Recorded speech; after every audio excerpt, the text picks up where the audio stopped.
అందరికీ వందనములు. నేను Benjamin Komanapalli junior, pastor of new city church, Hyderabad. నేను మిమ్మల్ని న్యూ సిటీ చర్చ్ పాడ్కాస్ట్కి ఆహ్వానిస్తున్నాను. ఈ పాడ్కాస్ట్లో న్యూ సిటీ చర్చ్లో బోధించబడిన వర్తమానాలు వినగలుగుతారు. ఇప్పుడు వినబోతున్న వర్తమానము ద్వారా విశ్వాసములో ఎదిగి బలపరచబడతారని, ఆశీర్వదించబడతారని నమ్ముతున్నాను. Amen.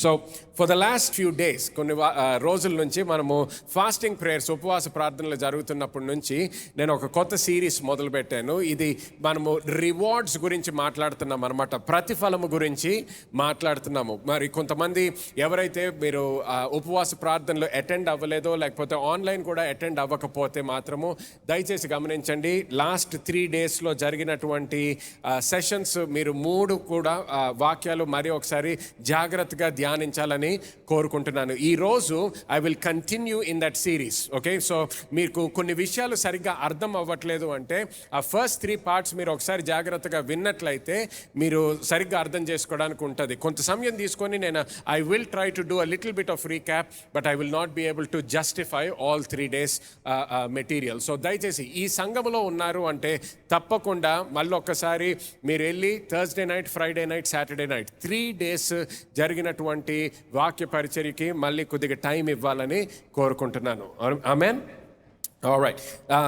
సో మనము దేవుని యొక్క కార్యాల గురించి మనం ఆలోచించినప్పుడు మనము నూతన నిబంధనలో జీవిస్తున్నామని ఇక్కడ సంఘంలో ఉన్న వాళ్ళకి అందరికీ కూడా తెలుసు అని నమ్ముతున్నాను. అంత మాత్రమే కాదు, ఈ నూతన నిబంధన మన జీవితంలో ఏ విధంగా జరిగింది, లేకపోతే ఏ విధంగా మన జీవితంలోకి వచ్చిందంటే ఇది దేవుని యొక్క కృప వలన వచ్చింది అనేది మనము తెలుసుకున్నాం. Ephesians chapter 2 verse 8. ఓకే, ఎఫీసీయులకు రాసిన పత్రిక 2వ అధ్యాయం 8వ వచనంలో దేవుని కృప గురించి తెలుసుకుంటాము. అంత మాత్రమే కాదు, మనము ఆ కృపలో ఎటువంటి విశ్వాసము పెట్టాలో కూడా ఆ సత్యము మనము తెలుసుకున్నాం అన్నమాట.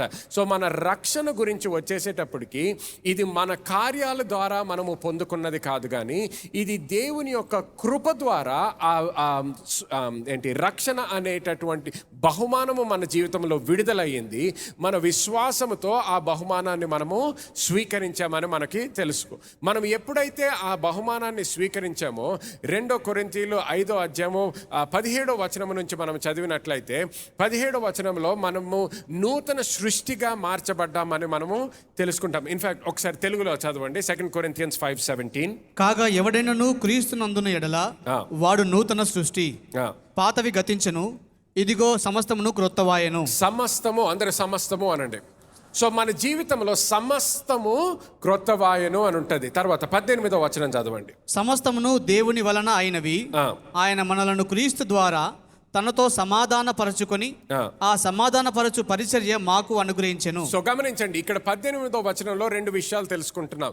సమాధానపరచబడ్డాము అంట. హల్లెలూయా. ఈ సమాధానపరచబడము అనేది ఆయన కృప ద్వారా మన జీవితంలో జరిగినటువంటి కార్యం అన్నమాట. ఆయన కృప ద్వారా మనము సమాధానపరచబడ్డాము. సమాధానపరచబడము మాత్రమే కాదు, కానీ మనకి ఆ సమయంలో ఇంకొక విషయం ఇవ్వబడ్డదంట. మనకి ఇవ్వబడింది ఏంటి? సమాధానపరిచేటటువంటి పరిచర్య కూడా ఇవ్వబడ్డదంట. హల్లెలూయా. సో ఇప్పుడు మనము క్రైస్తవులుగా మనము జీవిస్తున్నప్పుడు గుర్తుపెట్టుకోవాల్సింది ఏంటంటే కేవలం ఒక పాస్టర్కి మాత్రమే పరిచర్య ఇవ్వబడలేదు, కానీ ప్రతి క్రైస్తవుడికి కూడా ఒక పరిచర్య ఇవ్వబడ్డదంట. ఓకే, సో నువ్వు నూతన సృష్టిగా మార్చబడ్డావు ఆయన కృప ద్వారా, నువ్వు సమాధానపరచబడ్డావు ఆయన కృప ద్వారా. అంత మాత్రమే కాదు, సమాధానపరిచేటటువంటి పరిచర్య కూడా నీ జీవితంలో ఇవ్వబడ్డదంట.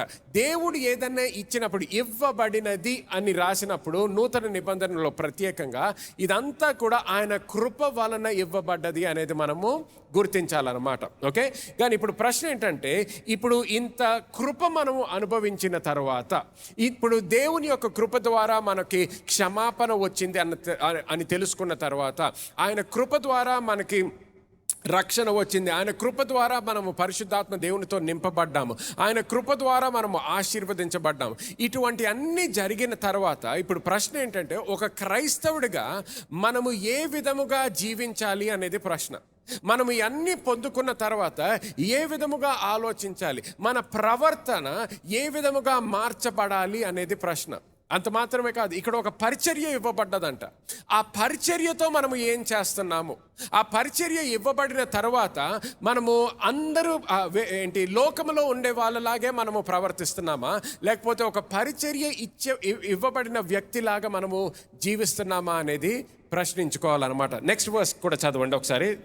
అదేమనగా దేవుడి వారి అపరాధములను వారి మీద మోపక క్రీస్తునందు లోకమును తనతో సమాధానపరచుకొనుచు ఆ సమాధాన వాక్యమును మాకు అప్పగించెను. Next continue please. కావున దేవుడు మా ద్వారా వేడుకొనినట్టు మేము క్రీస్తుకు రాయబారులమై దేవునితో సమాధానపరుడని క్రీస్తు పక్షమున మిమ్మల్ని బతిమాలు కొనుచున్నాము. చూడండి, ఇప్పుడు మనము నూతన సృష్టి అవ్వడం మాత్రమే కాదు, కానీ క్రీస్తుకి ఏమయ్యామంట? అంబాసిడర్స్ అంటే రాయబారులం అయ్యామంట. హల్లెలూయా. So you are not just a new creation, you are now an ambassador of Christ. అంటే చూడండి, రాయబారులుగా మార్చబడ్డాము అంటే ఒక అంబాసిడర్ ఒక దేశం నుంచి ఇంకొక దేశానికి వచ్చాడు అనుకోండి, ఆ వేరే దేశంలో జీవిస్తున్నప్పుడు an ambassador is representing the one who has sent him. ఎవరైతే ఆయన్ని పంపించారో వాళ్ళని రిప్రజెంట్ చేస్తున్నాడు అనమాట.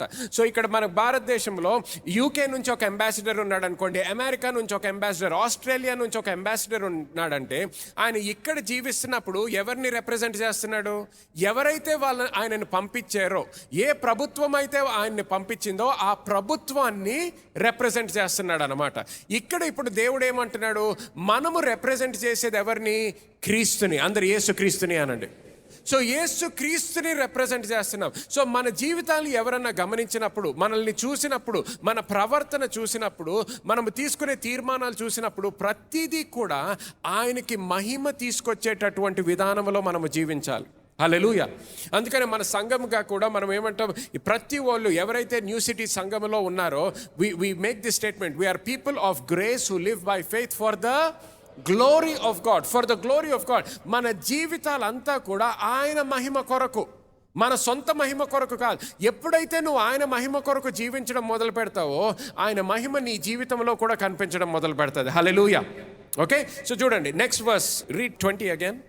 కావున దేవుడు మా ద్వారా వేడుకొనినట్టు మేము క్రీస్తుకు రాయబారులమై దేవునితో సమాధాన పడుడని క్రీస్తు పక్షముగా మిమ్మల్ని బతిమాలు కొనుచున్నాము. ఓకే, క్రీస్తు పక్షమున మేము బతిమాలుచున్నాము అంట.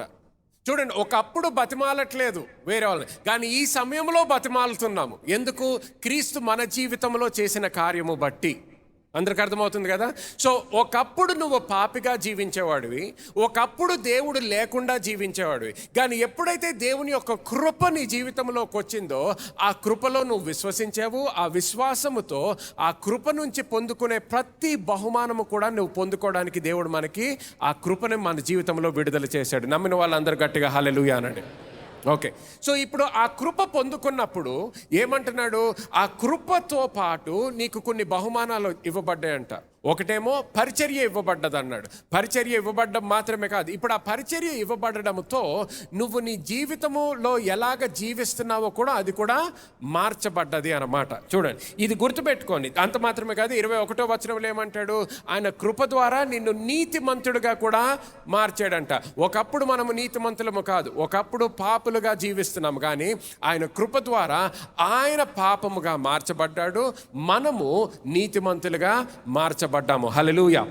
Okay, go with me to verse 10 please. 10వ వచనం చదవండి ఇప్పుడు.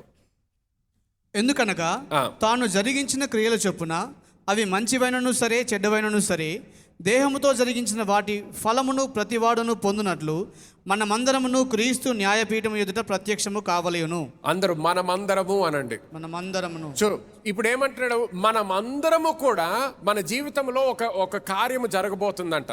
ఇప్పుడు మనం రక్షింపబడ్డాము, రక్షింపబడిన వ్యక్తుల జీవితంలో ఒక కార్యము జరగబోతుంది. ఇది మన భవిష్యత్తులో జరగబోతుంది. భవిష్యత్తులో ఏం జరగబోతుందంటే మనమందరము కూడా, ఓకే, కేవలము కొంతమంది క్రైస్తవులు కాదు, ప్రతి ఒక్కరము కూడా మనం ఒక దగ్గర నుంచోవాల్సి వస్తుంది. అంటే ఎక్కడ నుంచోవాల్సి వస్తుంది? చదవండి అది. క్రీస్తు న్యాయపీఠం. మనమందరము కూడా క్రీస్తు న్యాయపీఠము, క్రీస్తు న్యాయపీఠము దగ్గర మనము నుంచోవాల్సి వస్తుందంట. ఇప్పుడు క్రీస్తు న్యాయపీఠము దగ్గర నుంచున్నప్పుడు ఒక తీర్పు వస్తుంది మన జీవితంలో. ఇప్పుడు ఆ తీర్పు గురించి నేను మాట్లాడాలని కోరుకుంటున్నాను. సో ఎప్పుడైతే నువ్వు క్రీస్తు యొక్క న్యాయపీఠము దగ్గర నుంచుంటావో ఎటువంటి తీర్పు వస్తుంది నీ జీవితంలో. అది గుర్తు పెట్టుకొని మన జీవితము జీవించాలి. అది గుర్తుపెట్టుకొని జీవితం జీవించాలి. ఇప్పుడు అక్కడ వచ్చేటటువంటి తీర్పు ఆయన కృప వలన వచ్చేటటువంటి తీర్పు కాదు. కొన్ని తీర్పులు మన జీవితంలో ఆల్రెడీ మనము పొందుకున్నాము. ఆయన కృప వలన కొన్ని తీర్పులు జరిగినాయి. There are certain judgements that have come upon our lives by his grace upon our lives. ఆయన కృప ద్వారా మనము పొందుకున్నాం. ఒకటి రక్షణ, ఉదాహరణకి స్వస్థత ఎలా పొందుకుంటామో ఆయన కృప ద్వారా. పరిశుద్ధాత్మ దేవుని యొక్క నింపుదల ఎలా పొందుకుంటామో ఆయన కృప ద్వారా, మన కార్యములు కాదు. కానీ ఇక్కడ వచ్చేసేటప్పటికి చూడండి, నేను ఇంగ్లీష్లో చదువుతాను. For we must all appear before the judgement seat of Christ that each one may receive the things done in the body. అంటే ఈ కాలంలో నీ జీవితము ఉన్న సమయంలో నువ్వు ఏం చేసావో దాన్ని బట్టి, according to what he has done, whether good or bad, అవి మంచివైనను సరే చెడ్డవైనను సరే. సో నీ మంచి క్రియలైనా చెడ్డ క్రియలైనా ఈ లోకములో జీవించినంత కాలము నువ్వు చేసిన కార్యములు బట్టి నీకు తీర్పు వస్తుందంట. నువ్వు చేసినటువంటి కార్యములు బట్టి. గమనించండి, ఆయన చేసినటువంటి కార్యములు బట్టి కాదు. ఇక్కడ ఆయన చేసినటువంటి కార్యములు బట్టి మనము బహుమానాలు పొందుకున్నాము. కానీ మనము చేసేటటువంటి కార్యములు బట్టి ప్రతిఫలము పొందుకుంటాం. మనము ప్రతిఫలము పొందుకుంటాం, బహుమానాలు పొందుకోవట్లేదు. ఇప్పుడు అందరూ చాలా జాగ్రత్తగా అర్థం చేసుకోవాలి. ఇది బహుమానాలకి ప్రతిఫలముకి చాలా తేడా ఉంటుంది. Rewards are not gifts and gifts are not rewards. But now we are not talking about gifts. ఇప్పుడు యేసుక్రీస్తు ఎదుట మనము నుంచున్నప్పుడు, ఆ తీర్పు మన జీవితంలో వచ్చేటప్పుడు ఇప్పుడు ఆయన బహుమానాలు ఇచ్చే సమయము కాదు. అర్థమవుతుందా? బహుమానాలు ఇచ్చే సమయం కాదు. బహుమానాలు మనం పొందుకున్నాము ఆల్రెడీ. ఇప్పుడు బహుమానాలు పొందుకున్నాము కాబట్టి పొందుకున్న బహుమానముతో ఏం చేస్తున్నాము, పొందుకున్న బహుమానంతో ఏం చేస్తామో దాన్ని బట్టి మన జీవితంలో తీర్పు వస్తుందంట. అర్థమైతే ఒకసారి గట్టిగా హల్లెలూయా అనండి. Okay, go with me to the book of Ephesians chapter 6 please. ఎఫెసీయులకు రాసిన పత్రిక 6వ అధ్యాయం. ఎఫెసీయులకు రాసిన పత్రిక 6వ అధ్యాయము 5వ వచనం నుంచి చదవడం మొదలు పెడదాం. దాసులారా, యథార్థమైన హృదయము గలవారై భయముతోనూ వణుకుతోనూ క్రీస్తునకు వలె శరీర విషయమై మీ యజమానులైన వారికి విధేయులై ఉండుడి. మనుషులను సంతోషపెట్టువారు చేయనట్లు కంటికి కనబడుటకే కాక క్రీస్తు దాసులమని ఎరిగి దేవుని చిత్తమును మనపూర్వకంగా జరిగించుచు మనుషులకు చేసినట్టు కాక ప్రభువునకు చేసినట్టే ఇష్టపూర్వకంగా సేవ చేయుడి. దాసుడైనను స్వతంత్రుడైనను మీలో ప్రతివాడును ఏ సత్కార్యము చేయునో దాని ఫలము ప్రభు వలన పొందునని మీరు ఎరుగుదురు. దాని ఫలము చూడండి, ఏ కార్యము చేసినా కూడా ఎవరి కొరకు చేస్తున్నట్టు చేయాలంట? ఎవరి కొరకు? దేవుని కొరకు, ప్రభువు కొరకు అన్నమాట. సో నువ్వు నీ ఆఫీస్లో పనిచేస్తున్నా, నీ బిజినెస్లో పనిచేస్తున్నా, నీ కాలేజ్లో నువ్వు లెక్చరర్స్తో నువ్వు పనిచేస్తున్నా, నీ ఒక అసైన్మెంట్ ఇచ్చినప్పుడు, ఒక బాధ్యత ఇచ్చినప్పుడు, ఏ కార్యము చేస్తున్నా కూడా కేవలము మానవుడి కొరకు కాదు, లేకపోతే మానవునికి చేస్తున్నట్టు కాదు, కానీ దేవుని కొరకు, దేవునికి చేస్తున్నట్టు మనము చేయాలంట. హల్లెలూయా. సో ఇప్పుడు ఏమంటున్నాడు ఇక్కడ పాల్ ఎఫెసియన్స్లో, మనము చేస్తున్న కార్యములు బట్టి మనకి ఒక తీర్పు వస్తుందంట మన జీవితంలో. We will receive the reward. ఇంగ్లీష్లో చూడండి, ఇక్కడ ఉంటుంది వర్స్ 8లో, knowing that whatever good anyone does he will receive the same from the Lord whether he is slave or free. So ఇక్కడ నువ్వు ఏ మంచి కార్యము చేసినా, దేవునికి చేస్తున్నట్టు, దేవుని కొరకు చేస్తున్నట్టు ఏ మంచి కార్యము చేస్తున్నా దాని నుంచి నువ్వు ప్రతిఫలము నువ్వు పొందుకుంటావంట. హల్లెలూయా. ఓకే, చూడండి. కానీ అలాగే కొలసీయులకు రాసిన పత్రిక 3వ అధ్యాయము 22 నుంచి చదివినట్లయితే, లేకపోతే ఒకసారి తెలుగులో చదవండి 22 నుంచి. దాసులారా, మనుషులను సంతోషపెట్టిన వారైనట్టు కంటికి కనబడవలని కాక ప్రభువునకు భయపడుచు శుద్ధాంతకరణము గలవారై శరీరమును బట్టి మీ యజమానులైన వారికి అన్ని విషయములలో విధేయులై ఉండుడి.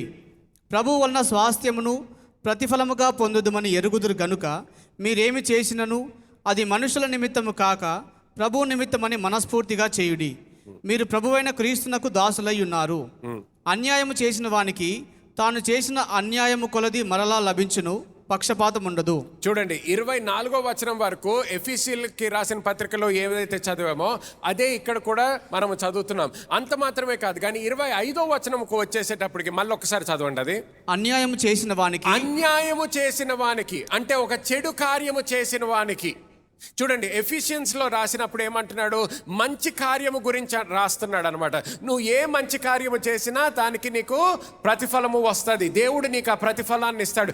ఎవ్వరు ఏ మానవుడు చూసినా చూడకపోయినా కూడా దేవుడు మాత్రము ఆ ప్రతిఫలము నీకు ఇస్తాడు అని చెప్తున్నాడు. హల్లెలూయా.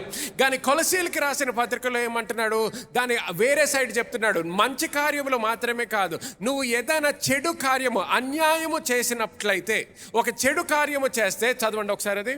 తాను చేసిన అన్యాయము కొలది మరలా లభించును.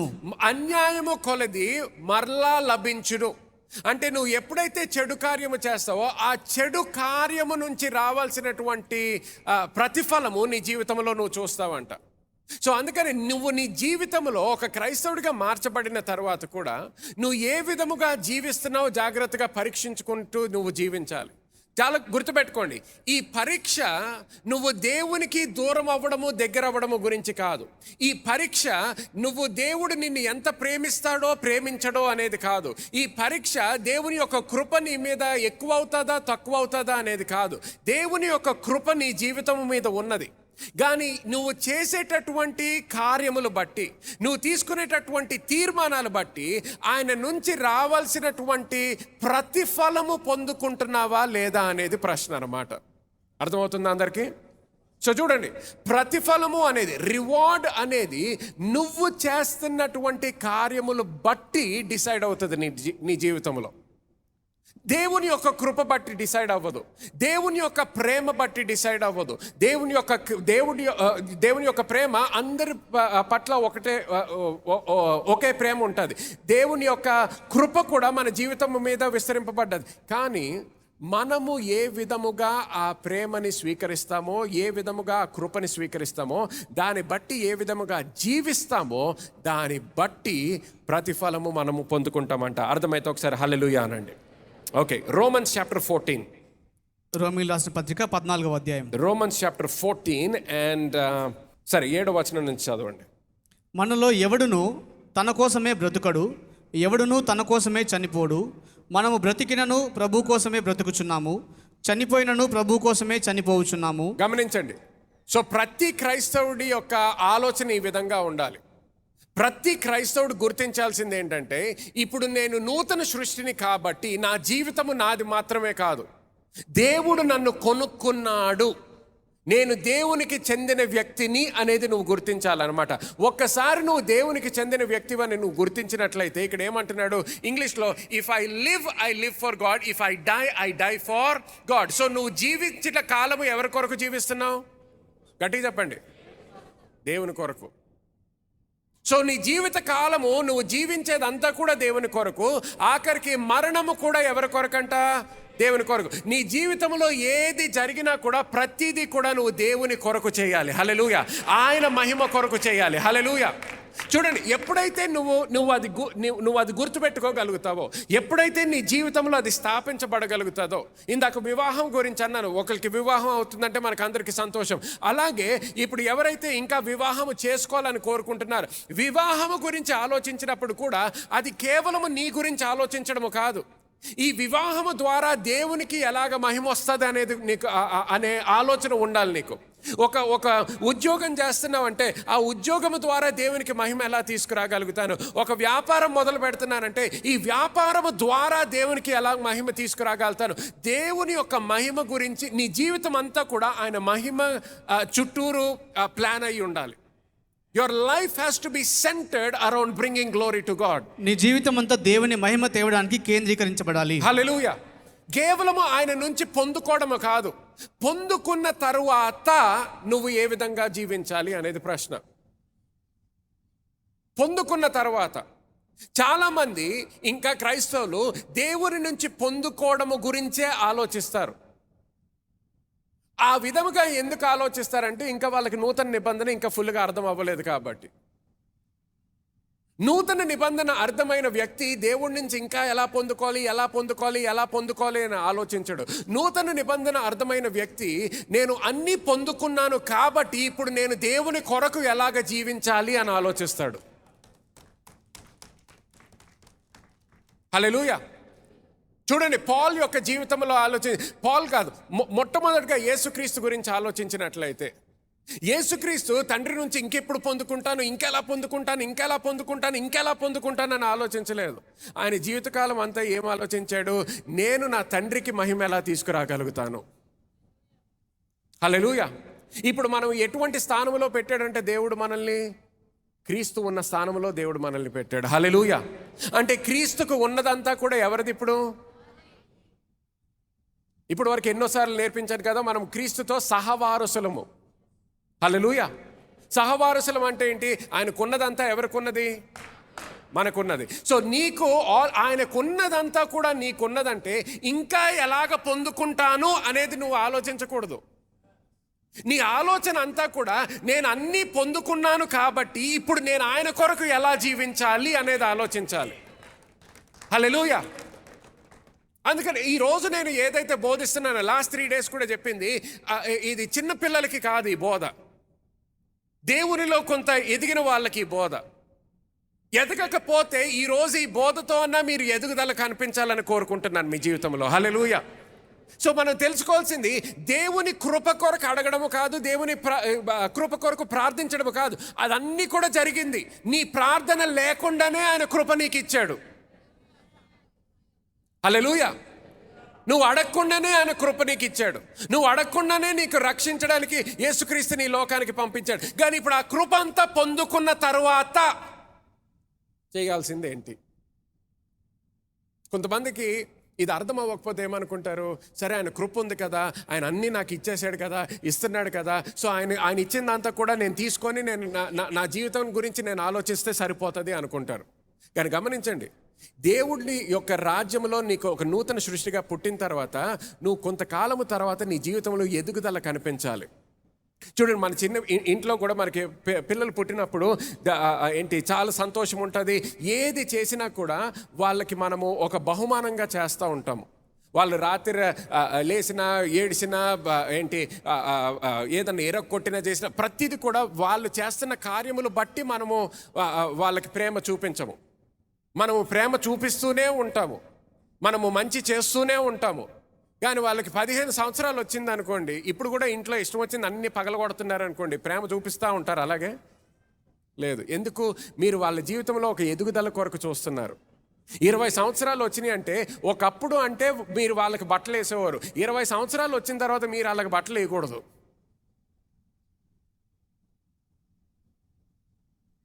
ఇరవై సంవత్సరాలు వచ్చిన తర్వాత వాళ్ళ బట్టలు వాళ్ళే ఇస్త్రీ చేసుకోవాలి, వాళ్ళ బట్టలు వాళ్ళే ఉతుక్కోవాలి, వాళ్ళ బట్టలు వాళ్ళే ఇస్త్రీ చేసుకోవాలి, వాళ్ళ బట్టలు వాళ్ళే వేసుకోవాలి. ప్రతిదీ మీరు చెప్పాల్సిన అవసరత ఉండకూడదు. 20 సంవత్సరాలు వచ్చినాయి, 25 సంవత్సరాలు వచ్చినాయి అంటే ఇప్పుడు వాళ్ళు ఒక దగ్గర పని చేసుకోవాలి, లేకపోతే ఒక వ్యాపారం మొదలు పెట్టాలి. వాళ్ళు మీ దగ్గర నుంచి పొందుకోవడం మాత్రమే కాదు, కానీ మీకు ఒక ఆశీర్వాదకరముగా వాళ్ళు జీవించడం మొదలు పెట్టాలి. హల్లెలూయా. ప్రతి తల్లి ప్రతి తండ్రి కూడా కోరుకునేది అదే. ఏదో వాళ్ళ నుంచి నువ్వు పొందుకుంటే అమ్మో ఇప్పుడు వాళ్ళు సంపాదించిన దాంతో నేను బతుకుతాను అనేది కాదు. నువ్వు నాకు ఇచ్చినా ఇవ్వకపోయినా నేను బతకగలుగుతాను. కానీ నీ జీవితంలో అటువంటి స్థానానికి వస్తే నువ్వు నీ ఒక తల్లిగా ఒక తండ్రిగా నీకు వచ్చే సంతోషం ఇంకా ఎంతో ఎక్కువగా ఉంటుంది. హల్లెలూయా. సో దేవుడు కూడా అంతే. సో దేవుడు ఏమంటున్నాడు? రక్షణ గురించి కాదు ఇప్పుడు నేను మాట్లాడేది. భయపడక్కర్లేదు ఎవరు. ఈ తీర్పు అనేటప్పటికీ అయ్యి బాబోయ్ అంటే నేను చెడు కార్యాలు చేస్తే దేవుడు నన్ను నరకానికి పంపించేస్తాడా? నరకం గురించి మాట్లాడట్లేదు ఇక్కడ. చూడు, నరకానికి నువ్వు వెళ్ళేది నీ కార్యములు బట్టి కాదు, పరలోకానికి నువ్వు వెళ్ళేది నీ కార్యములు బట్టి కాదు. హల్లెలూయా. నువ్వు పరలోకానికి వెళ్ళేది యేసుక్రీస్తు చేసిన కార్యము బట్టి నువ్వు పరలోకానికి వెళ్తున్నావు. నువ్వు చేసిన మంచి కార్యములకు బట్టి కాదు. అందుకనే ఇది మళ్ళీ మళ్ళీ చెప్తున్నాను, ఎందుకంటే ఇది మీకు సరిగ్గా అర్థం చేసుకోలేదు. తప్పుగా అర్థం చేసుకున్నారనుకోండి, సంతోషము బదులు భయంతో జీవించడం మొదలు పెడతారు.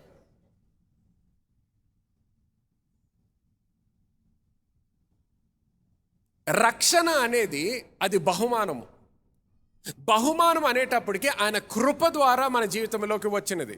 కానీ ఇప్పుడు ఎప్పుడైతే యేసుక్రీస్తు యొక్క న్యాయపీఠము దగ్గర మనము నుంచుంటున్నామో, అక్కడ నువ్వు పరలోకానికి వెళ్తావో నరకానికి వెళ్తావో ఆ తీర్పు తీర్చడానికి కాదు అక్కడ నువ్వు నుంచున్నది. అక్కడ నువ్వు తీర్పు దేని బట్టి వస్తుంది? నువ్వు చేసిన కార్యములు. నువ్వు చేసిన కార్యము బట్టి పరలోకము నరకము కాదు డిసైడ్ అయ్యేది. అక్కడ నువ్వు నమ్మిన దాన్ని బట్టి అది డిసైడ్ అవుతుంది. నువ్వు క్రీస్తులో నమ్మినట్లయితే ఆయన కృప నువ్వు పొందుకున్నావు, అది బహుమానం. ఇప్పుడు బహుమానాల గురించి మాట్లాడట్లేదు. ఇప్పుడు మనము మాట్లాడేది దేని గురించి? రివార్డ్ అంటే ప్రతిఫలము గురించి మాట్లాడుతున్నాము. అందరు గట్టిగా ప్రతిఫలము అనండి. అందరికి అర్థమవుతుంది కదా? చూడండి. సో ఇప్పుడు రోమన్స్ చాప్టర్ 14లో వర్స్ 10 చదవండి. అయితే నీవు నీ సహోదరునికి తీర్పు తీర్చనేలా, నీ సహోదరుని నిరాకరింపనేలా మనమందరము దేవుని న్యాయపీఠము ఎదుట నిలుతుము. ఎంతమంది నుంచి ఉంటారంట? ఎంతమంది? అందరము. నీ పక్కన ఉన్న వాళ్ళకి చెప్పండి, నువ్వు కూడా అని చెప్పండి. ఓకే, మనం అందరము నుంచి ఉంటామంట. అక్కడ నుంచున్నప్పుడు కంటిన్యూ ప్లీజ్. నా తోడు ప్రతి మోకాలును నా ఎదుట వంగును, ప్రతి నాలుకయు దేవుని స్తుతించును అని ప్రభువు చెప్పుచున్నాడు అని రాయబడి ఉన్నది కనుక మనలో ప్రతి వాడును తన గురించి దేవునికి లెక్క అప్పగింపవలెను. ఓకే, వర్స్ 12 మళ్ళీ చాలా జాగ్రత్తగా చూడండి.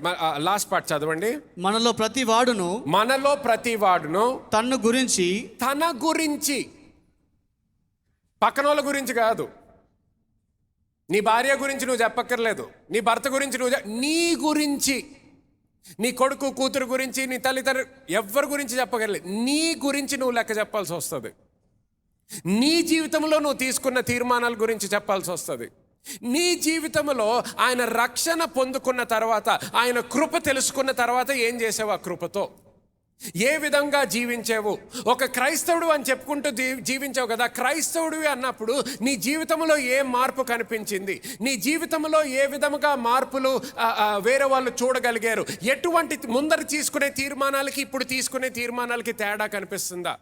ముందర ఎవరిని క్షమించేవాడివి కాదు, కానీ ఇప్పుడు క్రైస్తవుడివి కాబట్టి క్షమించగలుగుతున్నావా లేదా? ముందర ప్రతి చిన్నదానికి ఒఫెండ్ అయిపోయేదానివి.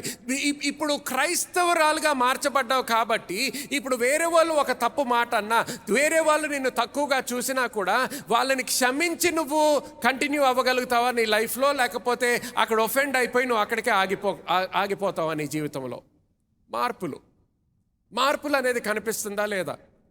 కొన్ని లాస్ట్ 3 డేస్లో కూడా చెప్పాను, మన జీవితంలో అది ప్రార్థన అవ్వచ్చు, అది ఉపవాస ప్రార్థనలు అవ్వచ్చు, లేకపోతే వేరే వాళ్ళు మనల్ని హింసించిన ఏది కూడా మంచి చేసినప్పుడు, దేవుని ఎదుట చేసినప్పుడు ఆయన ఏమంటున్నాడు? ప్రతి దానికి నేను ప్రతిఫలాన్ని నేను మీకు ఇస్తాను అంటున్నాడు. హల్లెలూయా.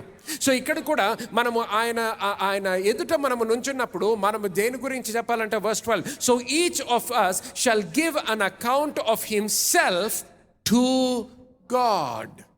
తన గురించి దేవునికి లెక్క అప్పగింపవలను. దేవునికి లెక్క అప్పచెప్పాలంట దేవునికి. సో గుర్తుపెట్టుకోండి మళ్ళీ ఒకసారి, నువ్వు చేసే తీర్మానాలు అన్నీ కూడా ఇది రక్షణ గురించి కాదు, నువ్వు నూతన సృష్టి అవ్వడం గురించి కాదు. నూతన సృష్టిగా మార్చబడ్డావు, రక్షణ పొందుకున్నావు, కానీ దాని తర్వాత ఎటువంటి తీర్మానాలు చేస్తున్నావు దాని గురించి. Okay, so this is not about judgement concerning your salvation. రక్షణ గురించిన తీర్పు కాదు ఇది. But this is about what you have done with the gift of salvation. ఆ రక్షణ వరముతో నువ్వేమి చేసావో దాని విషయంలో ఇది. ఓకే, కొన్ని వచనాలు జస్ట్ నోట్ చేసుకోండి త్వరగా. మాథ్యూ చాప్టర్ 12, మత్తయి సువార్త 12వ అధ్యాయం. Matthew chapter 12 verse 34 or just read verse 36 please. 36వ వచనం చూస్తాం. నేను మీతో చెప్పున్నది ఏమనగా, మనుషులు పలుకు వ్యర్థమైన ప్రతి మాటను గూర్చి విమర్శ దినమున లెక్క చెప్పవలసి ఉండును. గమనించండి, ఎన్నిసార్లు దేవుని రాజ్యం గురించి మాట్లాడుతున్నప్పుడు లెక్క అనేటటువంటి పదం మనం చూస్తాం. ఇంగ్లీష్లో you must give an account అంటాడు. లెక్క అప్పచెప్పాలి ప్రతి వాళ్ళు. మనము దీని గురించి ఇక్కడ ఏమంటున్నాడు? మన మాటలు గురించి కూడా లెక్క అప్పచెప్పాల్సి వస్తుందంట. సో ఆయన ఎదుట నించున్నప్పుడు నువ్వు నీ జీవితంలో నువ్వు మాట్లాడిన మాటలు అన్నీ కూడా ఆయన ముందర కనిపిస్తాయి. సో నువ్వు భార్యతో నువ్వు ఎలా మాట్లాడావు, నీ భర్తతో నువ్వు ఎలా మాట్లాడావు, లేకపోతే ఒకరి ముందర నువ్వు ఎలా మాట్లాడావు, వాళ్ళు లేనప్పుడు వాళ్ళ గురించి ఎలా మాట్లాడావు, ఈ అన్నిటి గురించి కూడా లెక్క అప్పచెప్పాల్సి వస్తుందంట. చూడండి, next go with me to Matthew chapter 18 మత్తయి సువార్త 18వ అధ్యాయం Read verse 23, please, and 24. 23-24 వచనాలు. Yeah. కావున పరలోక రాజ్యము తన దాసుల యొద్ద లెక్క చూచుకొన ఒక రాజును పోలి ఉన్నది. అతడు లెక్క చూచుకొన మొదలుపెట్టినప్పుడు అతనికి 10,000 తలాంతులు వచ్చి ఉన్న ఒకడు అతని యొద్దకు తేబడెను. మళ్ళీ కూడా ప్రతిసారి I just want you to note that it is talking about accounts or it is లెక్క అప్పచెప్పడం గురించి రాయబడి ఉన్నది. అలాగే చూడండి, ఫిలిప్పీల్కి రాసిన పత్రిక 4వ అధ్యాయము. ఫిలిప్పీల్కి రాసిన పత్రిక 4వ అధ్యాయము 15వ వచనం నుంచి చదవండి. ఫిలిప్పీలారా, సువార్తను నేను బోధింపనారంభించి మాసిదోనియాలో నుండి వచ్చినప్పుడు ఇచ్చు విషయంలోనూ పుచ్చుకున్న విషయంలోనూ మీరు తప్ప మరి ఏ సంఘపు వారును నాతో పాలివారు కాలేదని మీకే తెలియను. ఏలయనగా తెస్సలోనికలో కూడా మీరు మాటిమాటికి నా అవసరము తీర్చుటకు సహాయం చేసితిరి. నేను ఈవిని అపేక్షించి ఇలాగూ చెప్పుటలేదు కానీ మీ లెక్కకు విస్తార ఫలము రావాలని అపేక్షించి చెప్పుచున్నాను. చూడండి, మళ్ళీ ఒకసారి మీ లెక్క కొరకు అంటున్నాడు. అంటే మీరు చేసిన కార్యం వేరే వాళ్ళు ఎవ్వరూ చేయలేదు. ఏ సంఘము కూడా మీరు చేసిన కార్యము చేయలేదు అంటున్నాడు. ఎందుకు చెప్తున్నాను అంటే, మీకు నాకేదో అవసరత ఉంది కాబట్టి చెప్పట్లేదు, కానీ మీరు మంచి కార్యం చేశారు కదా, అది దేవుడు చూశాడు అంటున్నాడు. అది దేవుడు చూశాడు. మీరు చేసినటువంటి మంచి కార్యానికి అది మీ లెక్కలో వస్తుంది. సో దాని నుంచి మీరు పొందుకోవాల్సినటువంటి ప్రతిఫలము మీరు పొందుకుంటారు అంటున్నాడు. హల్లెలూయా. ఓకే, సో గమనించండి. సో ఈ విధముగా మనం ఆలోచించినప్పుడు మన జీవితంలో నేను సాల్వేషన్, రక్షణ గురించి, అలాగే ప్రతిఫలం గురించి ఏంటి, what are certain differences that we must understand. కొన్ని అర్థం చేసుకోవాల్సిన కొన్ని వ్యత్యాసాలు చూస్తాం. ఓకే, ఈ టేబుల్ గమనిద్దాము. I hope that it will help you get more clarity about this. ఈ పట్టిక గమనించినప్పుడు ఇంకా మనకు స్పష్టత వస్తుందని. Now, when it comes to salvation, రక్షణ విషయంలో salvation comes by what we believe. మనం దేన్ని నమ్ముతున్నామో దాన్ని బట్టి రక్షణ. But when it comes to the rewards, ప్రతిఫలం విషయంలో it comes by how we behave. ఎలా ప్రవర్తిస్తున్నామో దాని ఆధారంగా. అర్థమవుతుంది కదా? సో రక్షణ వచ్చేసేటప్పటికి నువ్వు ఏమి నమ్ముతున్నావో దాన్ని బట్టి నువ్వు పొందుకుంటావు. కానీ ప్రతిఫలము వచ్చేసేటప్పటికి నీ ప్రవర్తన బట్టి ప్రతిఫలము నువ్వు నీ జీవితంలో పొందుకుంటావు. రెండవ విషయం గమనించండి, సాల్వేషన్, రక్షణ వచ్చేసేటప్పటికి ఇట్ ఈస్ ఫ్రీలీ గివెన్, ఉచితంగా ఇవ్వబడినది. But when it is reward you earn your rewards, ప్రతిఫలాన్ని సంపాదించుకుంటాం మనం. Okay, salvation comes by grace, రక్షణ కృప ద్వారా కలిగినది. But rewards come by works, ప్రతిఫలము క్రియల ద్వారా కలిగినది. హల్లెలూయా. సో గుర్తుపెట్టుకోండి, మనము క్రియల గురించి మాట్లాడుతున్నప్పుడు క్రియల ద్వారా దేవుని యొక్క బహుమానాలు పొందుకోవడం గురించి కాదు ఇక్కడ. అర్థమవుతుందా? సో క్రియల ద్వారా నేను మంచి క్రియలు చేసి పరిశుద్ధాత్మ దేవునితో నింపబడతాను, సరిగ్గా అర్థం చేసుకోవట్లేదు. క్రియల ద్వారా నేను రక్షింపబడతాను, సరిగ్గా అర్థం చేసుకోవట్లేదు. క్రియల ద్వారా నేను ఆశీర్వాదం పొందుకుంటాను, సరిగ్గా అర్థం చేసుకోవట్లేదు. క్రియల ద్వారా నేను స్వస్థపరచబడతాను, సరిగ్గా అర్థం చేసుకోవట్లేదు. ఎందుకు? నేను ఇప్పుడు చెప్పిన అన్నీ కూడా ఆయన బహుమానాలు, ఆయన కృప ద్వారా మనం పొందుకుంటాం ఆ విషయాలన్నీ. అర్థమైతే ఒకసారి హల్లెలూయా అనండి. ఓకే, కానీ ఇప్పుడు నేను క్రియల గురించి మాట్లాడుతున్నప్పుడు ఏమి పొందుకోవాలని, బహుమానాలు పొందుకోవాలని కాదు, కానీ మనము ప్రతిఫలము పొందుకోవాలని మాట్లాడుతున్నాను. Hallelujah. Okay, next, when it comes to salvation, it is done by Jesus. రక్షణ యేసు ద్వారా జరిగినది. But when it comes to reward, it is done by man. ఆ ప్రతిఫలము మానవుని ద్వారా జరుగుతున్నది. అది మానవుని ద్వారా జరుగుతుంది, కానీ రక్షణ వచ్చేసేటప్పటికి యేసుక్రీస్తు ద్వారా జరుగుతుంది. At the same time, when it comes to salvation, it is initiated by God.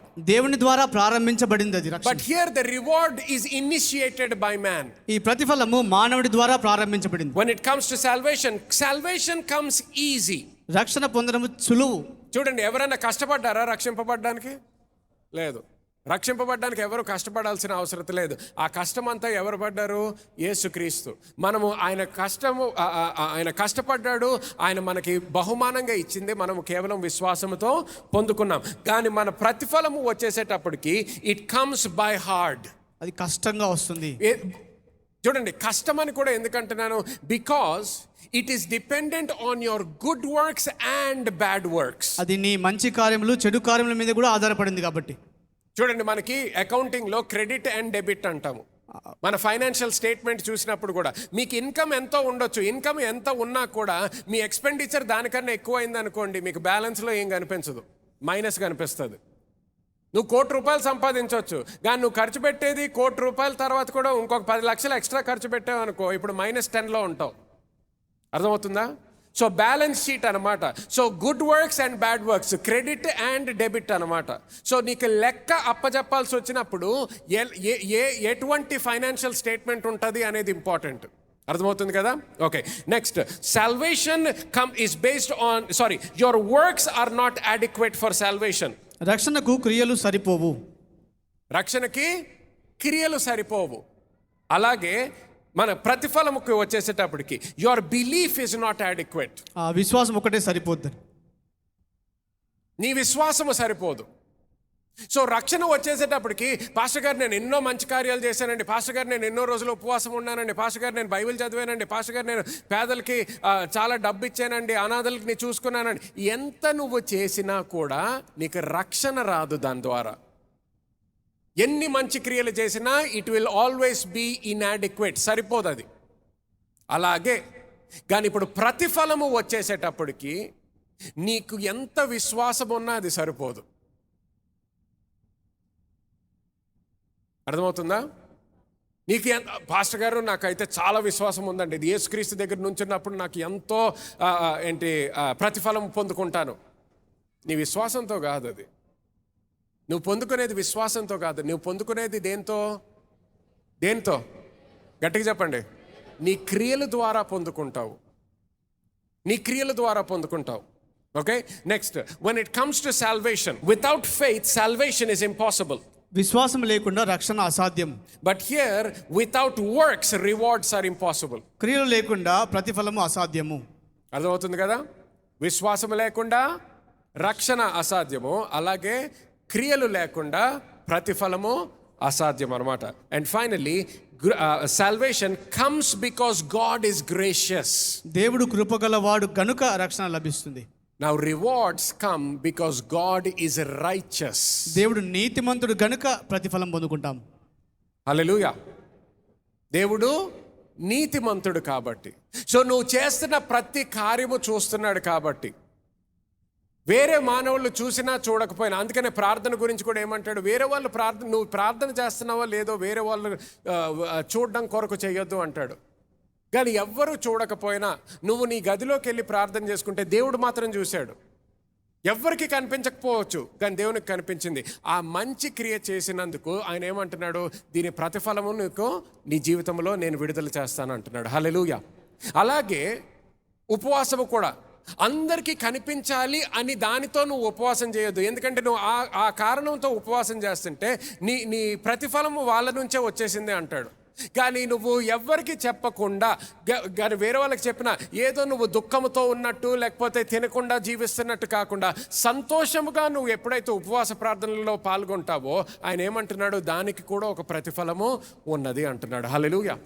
So you will receive the reward because he is a righteous God. ఆయన నీతిమంతుడు కాబట్టి నీ ప్రతిఫలాన్ని పొందుకుంటావు. He is paying attention to every single good work that you are doing. నువ్వు చేసే ప్రతి మంచి పనిని ఆయన గమనిస్తున్నాడు కాబట్టి. Everything that you do for your family. నీ కుటుంబం కొరకు చేసే ప్రతి మంచి పని. Everything that you do in the church. సంఘంలో చేసే ప్రతి పని. Everything that you do in your community. నీ సమాజంలో చేసే మంచి పని. When people mistreat you, ప్రజలు నిన్ను గురించి చెడుగా and you continue to do the right thing, నువ్వు ఇంకా మంచి పని చేస్తున్నప్పుడు God is saying he is watching over every good work and he will reward you for it because he is a righteous God. దేవుడు అంటున్నాడు, నువ్వు చేసే ప్రతి మంచి పని నేను చూస్తున్నాను, దానికి ప్రతిఫలం ఇస్తాను, ఎందుకంటే నేను నీతిమంతుని కాబట్టి అంటున్నాడు. Hallelujah.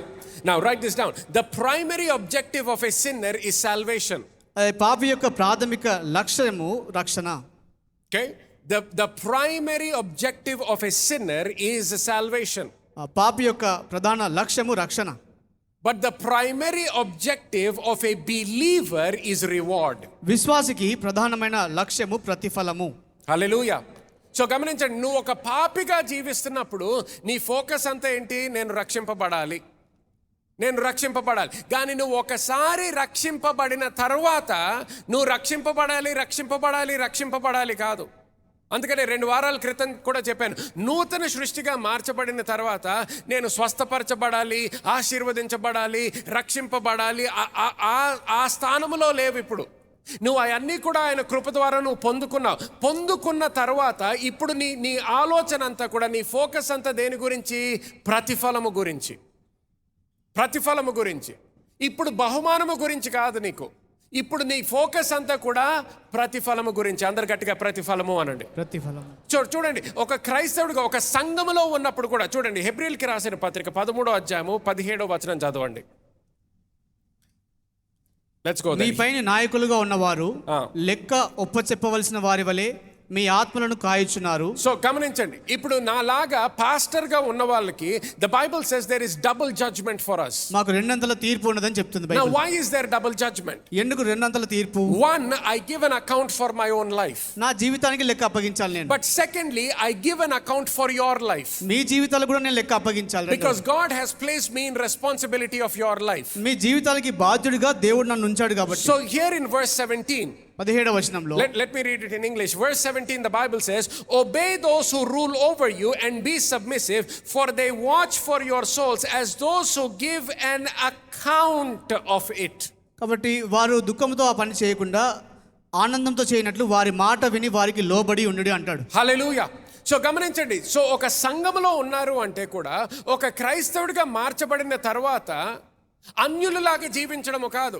సంఘములో వచ్చిన తర్వాత, సంఘానికి కొత్తగా వచ్చారనుకోండి, చిన్నపిల్లల్లాగా వాళ్ళు ఏం చేసినా మనం పట్టించుకోము, ఏం చేసినా తిట్టము, ఏం చేసినా మనం వాళ్ళకి ప్రేమ చూపిస్తుంటాము, వాళ్ళకి కావాల్సిందంతా ఇస్తుంటాము. కానీ కొంతకాలం తర్వాత ఏం జరగాలి?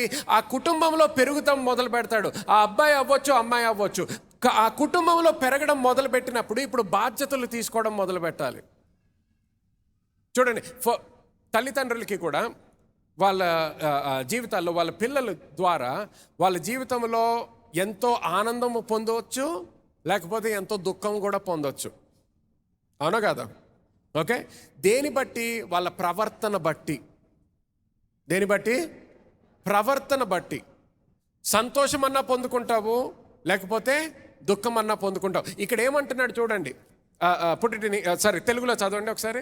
మీ పైన నాయకులుగా ఉన్నవారు లెక్క ఒప్పచెప్పవలసిన వారి వలె మీ ఆత్మలను కాయుచున్నారు. వారు దుఃఖముతో ఆ పని చేసిన యెడల మీకు నిష్ప్రయోజనం గనుక. వాళ్ళు దుఃఖముతో అన్నా చేయొచ్చు, లేకపోతే కంటిన్యూ గనుక ఆ దుఃఖముతో కాక ఆనందముతో చేయునట్లు. సో ఆనందముతో చేయొచ్చు, లేకపోతే దుఃఖముతో చేయొచ్చు. సో ఆనందము కానీ లేకపోతే దుఃఖము దేని బట్టి డిసైడ్ అవుతుంది? వాళ్ళ ప్రవర్తన బట్టి. అర్థమవుతుందా? సంఘములో ఉన్న వాళ్ళ ప్రవర్తన బట్టి. ఒక తల్లికి ఒక తండ్రికి వాళ్ళ పిల్లల గురించి ఆలోచించినప్పుడు దుఃఖం ఎప్పుడు వస్తుంది, లేకపోతే ఆనందం ఎప్పుడు వస్తుంది? వాళ్ళ ప్రవర్తన బట్టి. అలాగే సంఘములో ఉన్న వాళ్ళ గురించి కూడా ఇక్కడ చెప్తున్నాడు. మన బాధ్యత ఏంటి? ఒక సంఘములో ఉన్నప్పుడు అంట ఆ సంఘ నాయకుల గురించి తెలుసుకొని, అక్కడ ఉన్న పాస్టర్ గురించి తెలుసుకొని వాళ్ళకి లోబడాలంట. ఏమవ్వాలి? ఏమవ్వాలి? గట్టిగా చెప్పండి. లోబడాలి. ఎందుకు? దాని ద్వారా పాస్టర్ గారుకి ఎంతో లాభమనా? ఎవరికి లాభం? ఎవరికి లాభం? లోబడిన వానికి లాభము. ఎవరికి లాభము? లోబడిన వానికి. నాయకుడికి కాదు లాభం, లోబడిన వానికి లాభం అంట. చూడండి, మనము యేసుక్రీస్తుకి లోబడడం వల్ల ఎవరికి లాభం? ఎవరికి లాభం? గట్టిగా చెప్పండి. మనకి లాభం. ఆయనకి లాభం కాదు, మనకి లాభము. సో అలాగే ఒక సంఘములో ఉన్నప్పుడు నాయకునికి, అక్కడ పాస్టర్కి లోబడడం ద్వారా పాస్టర్కి కాదు లాభము, అక్కడ లోబడిన వ్యక్తికి లాభము. ఎందుకు లాభము అనేది ప్రశ్న. ఎందుకు లాభం అంటే, మనము ఏ దేవుడిని అయితే మనము ప్రేమిస్తున్నామంటున్నామో ఆ దేవుడు హెబ్రీయులకి రాసిన పత్రిక 11వ అధ్యాయం 6వ వచనంలో ఏమని ఉంటుందంటే, హీ ఈజ్ అ రివార్డర్. ప్రతిఫలం ఇచ్చేటటువంటి దేవుడు అంట. హల్లెలూయా. సో గమనించండి, ఆయన హృదయములో ఆయన స్వభావము ఎటువంటిదంటే, మన దేవుని యొక్క స్వభావం ఎటువంటిదంటే, ఆయన మనకి ప్రతిఫలము ఇచ్చేటటువంటి దేవుడు. సో ప్రతిఫలము ఇచ్చేటటువంటి దేవుడు అంటే ఆయన ఏదో రకంగా ఆ ప్రతిఫలాన్ని మన జీవితంలోకి తీసుకురావాలని చూస్తున్నాడు. సో అది జీవితంలో తీసుకురావాలంటే ఇప్పుడు ఏం చేయాలి? నువ్వు మంచి కార్యములు చేయాలి. నువ్వు మంచి కార్యములు చేయాలంటే ఎలాగవుతుంది? నీకు ఇష్టం వచ్చిన జీవితము జీవించడంతో జరగదు అది. నువ్వు మంచి కార్యములు ఎప్పుడు చేయడం మొదలు పెడతావు? ఎప్పుడైతే ఆయన వాక్యానికి లోబడతావో, ఎప్పుడైతే ఆయన పెట్టినటువంటి నాయకులకి లోబడతావో అప్పుడు మంచి కార్యములు చేయడం మొదలు పెడతావు. ఎప్పుడైతే మంచి కార్యములు చేయడం మొదలు పెడతావు, ఇప్పుడు ఏమంటాడు? నేను నా ప్రతిఫలాన్ని నీకు విడుదల చేయగలుగుతాను అంటున్నాడు. హల్లెలూయా. సో సంఘంలో నాటబడడం ఎందుకు అంత ముఖ్యం? ఎందుకంటే నాటబడినప్పుడే ప్రతిఫలము చూడగలుగుతావు నీ జీవితంలో. చాలామంది క్రైస్తవుల జీవితంలో వాళ్ళు ప్రతిఫలం ఇంకా పొందుకోలేకపోతున్నారు. చాలామంది క్రైస్తవుల జీవితంలో దేవుని యొక్క కృప ద్వారా ఏదైతే కొంత పొందుకోగలుగుతారో అంత మాత్రమే కానీ ఎదుగుదల లేకుండా జీవిస్తుంటారు చాలామంది. ఎందుకంటే వాళ్ళు లోక మర్యాదలు అనుసరిస్తూ జీవిస్తారు. ఎందుకంటే వాళ్ళ సంఘాన్ని చూసినప్పుడు వాళ్ళు సంఘములో వాళ్ళకు ఉన్నటువంటి బాధ్యత గురించి ఆలోచించరు, కానీ వాళ్ళు సంఘము నుంచి ఏం పొందుకోగలను అన్నదొక్కటే ఆలోచిస్తారు. నువ్వు ఎప్పుడైతే కేవలం అదే ఆలోచిస్తున్నావు అనుకో, నువ్వు ఆ సంఘములో ఉండడము ద్వారా దేవుడు ఎటువంటి ప్రతిఫలము విడుదల చేయాలని కోరుకుంటున్నాడో అది నువ్వు పొందుకోవు. చూడండి, ఒక తల్లిదండ్రులు ఒక కుటుంబం ఉందనుకోండి. ఆ కుటుంబంలో సడన్గా వాళ్ళ ఇంట్లో పేరెంట్స్ చెప్పొచ్చు పిల్లలకి, ఇదిగో మా ఫ్రెండ్స్ వస్తున్నారు, లేకపోతే బంధువులు వస్తున్నారు, లేకపోతే ఆఫీస్ నుంచి మా సార్ వస్తున్నాడు, మేడం వస్తుంది, లేకపోతే వాళ్ళ ఫ్యామిలీ వస్తున్నారు, అర్జెంటుగా కొన్ని ఫుడ్ అరేంజ్ చేయాలి, క్లీన్ చేయండి, రూము హాల్ అంతా క్లీన్ చేయండి, బయట కార్ పార్కింగ్ అంతా సరిగ్గా ఉండేటట్టు చూసుకోండి అని తల్లి చాలా కష్టపడుతుంది, తండ్రి కూడా కష్టపడుతున్నాడు అనుకోండి. వాళ్ళ త్వరగా పనులు చేస్తున్నారు. అటువంటి సమయంలో వాళ్ళ కొడుకో కూతురో బయటకు వెళ్తున్నాను, ఎక్కడికి వెళ్తున్నావు అంటే అదే ఫ్రెండ్స్ ఫోన్ చేశారు, అలాగే ఏదో సినిమా చూడడానికి రమ్మంటున్నారు, లేకపోతే మాల్లో తిరగడానికి రమ్మంటున్నారు, క్రికెట్ ఆడడానికి రమ్మంటున్నారు అని బయటకు వెళ్తాం మొదలు పెట్టారు అనుకోండి. ఆ తల్లికి ఆ తండ్రికి వాళ్ళ కొడుకునో కూతురో చూసినప్పుడు సంతోషం అనిపిస్తుందా? చూడండి, ప్రేమ లేదని కాదు, కానీ ఏమిటంటున్నారు? చిన్నప్పుడు అంటే ఇప్పుడు 2 సంవత్సరాలు ఏదో ఇంట్లో ఆడుకుంటున్నాడంటే ఏదో పని చేయాలి అని ఎవరు ఆశించరు. కానీ నీకు 15 సంవత్సరాలు వచ్చింది కదా, 20 సంవత్సరాలు వచ్చింది కదా, 25 సంవత్సరాలు వచ్చింది కదా, మా మమ్మీ అటు ఇటు పరిగెత్తుతుంది, డాడీ అటు ఇటు పరిగెత్తుతున్నారు, నువ్వు కూడా వాళ్ళకి సహాయం చేయొచ్చు కదా, ఆ సోఫా పక్కన పెట్టొచ్చు కదా, ఒక చీపురు పట్టుకొని క్లీన్ చేయొచ్చు కదా, ఆ నీళ్లు రెడీ చేయొచ్చు కదా, బాత్రూమ్ క్లీన్గా ఉందో లేదో చెక్ చేయొచ్చు కదా, డైనింగ్ టేబుల్ మీద 2-3 ప్లేట్లు పెట్టొచ్చు కదా, గ్లాసులు పెట్టొచ్చు కదా. ఎందుకంటే ఎదుగుదల కొరకు చూస్తున్నాము. ఏం చూస్తున్నాము? ఎదుగుదల కొరకు చూస్తున్నాం. అందుకని యేసుక్రీస్తు కూడా ఆయన శిష్యుల జీవితంలో ప్రతిసారి దేని కొరకు చూస్తున్నాడు? ఎదుగుదల కొరకు చూస్తున్నాడు. చూడండి, మనము ప్రతి క్రైస్తవుడు కూడా వాక్యానుసారంగా ఆలోచించినట్లయితే ప్రతి క్రైస్తవుడు ఒక దేవుని యొక్క కుమారుడు కుమార్తె మాత్రమే కాదు, కానీ ఆయన శిష్యులుగా మనము జీవించాలంట. ఎలా జీవించాలి? శిష్యులుగా జీవించాలి. ఒక శిష్యుడు ఆయన జీవితము గురించి ఆలోచించే దానికన్నా ఆయన నాయకుని యొక్క జీవితము గురించి, ఆయన ప్రణాళిక గురించి ఆలోచిస్తాడు. అందుకని ప్రతి శిష్యుడు ఏం చేశాడు ఆయన జీవితంలో? ఎప్పుడైతే దేవుని యొక్క పిలుపు వాళ్ళు చూశారో వాళ్ళకున్నదంతా కూడా విడిచిపెట్టారంట. వాళ్ళకున్నదంతా కూడా విడిచిపెట్టి ఇప్పుడు యేసుక్రీస్తుని వెంబడించడం మొదలుపెట్టారు. యేసుక్రీస్తుని వెంబడించడం మొదలు పెట్టక ముందర నువ్వేమిస్తావో నాకు చెప్పు అనలేదు. ఆయన్ని వెంబడించడం మొదలుపెట్టారు. వెంబడించడం మొదలుపెట్టిన తర్వాత మత్తయి సువార్తలో ఒకసారి పేతురు అంటాడు, మేము అన్నీ వదిలిపెట్టేసి వచ్చాం కదా, మాకేంటి అంటాడు. అప్పుడు అంటాడు, మీకు వస్తుంది గొప్ప ప్రతిఫలము అంటాడు. నా కృప ద్వారా నీకు బహుమానాలు ఉన్నాయి అనట్లేదు అక్కడ. బహుమానాల గురించి కాదు, ప్రతిఫలం ఉంది నీకు అంటాడు. ఎందుకు? నా కొరకు. Any person that he's left his father, mother, brother, sister, houses in this lifetime he will receive 100-fold అంటాడు. కాబట్టి తన తల్లినైనను అక్కనైనా చెల్లెను విడిచిపెట్టిన ప్రతి ఒక్కడు కూడా ఈ భూమి మీద ప్రతిఫలం పొందాలి. అంటే ఏమంటున్నాడు? నువ్వు చేసిన ప్రతి మంచి కార్యాన్ని ఒక్కటి కూడా నేను మర్చిపోను, ఒక్కటి కూడా మర్చిపోను. ఎందుకు? ఆయన హీఈస్ అ రైచస్ గాడ్, నీతిమంతుడు. నువ్వు చేసిన ప్రతి కార్యాన్ని గుర్తుపెట్టుకుంటాడు. అందుకని పేతురుతో ఏమన్నాడు, నువ్వు భయపడొద్దు, నువ్వు చేసిన ప్రతి కార్యం నాకు తెలుసు, దాని నుంచి రావాల్సిన ప్రతిఫలము నువ్వు పొందుకుంటావు. హల్లెలూయా. ఈ ప్రతిఫలము కేవలం ఈ లోకములో కాదు, ఈ లోకములో ఉన్నప్పుడు ఈ ప్రతిఫలము పొందుకుంటాము, తర్వాత మనం పరలోకానికి వెళ్ళిన తర్వాత అక్కడ కూడా ఆ ప్రతిఫలము పొందుకుంటాము. హల్లెలూయా. సో చూడండి, సంఘంలో ఉంటాం. ఇప్పుడు సంఘంలో ఇంతమంది, ఆదివారం అనేటప్పటికి ఇంతమంది ఉంటారు. ఆదివారం ఇంతమంది ఉన్న తర్వాత కూడా ఇప్పుడు ఉపవాస ప్రార్థన వచ్చేసేటప్పటికి, ఒక కాన్ఫరెన్స్ వచ్చేటప్పటికి, ఒక ఇంకేదన్నా వచ్చేసేటప్పటికి ఎంతమంది దానికి లోబడి త్వరగా ఇప్పుడు ఎవరు పనిచేస్తారో చాలా తక్కువ మంది. అందుకని ప్రతిఫలం కూడా పొందుకునే చాలా తక్కువ మంది.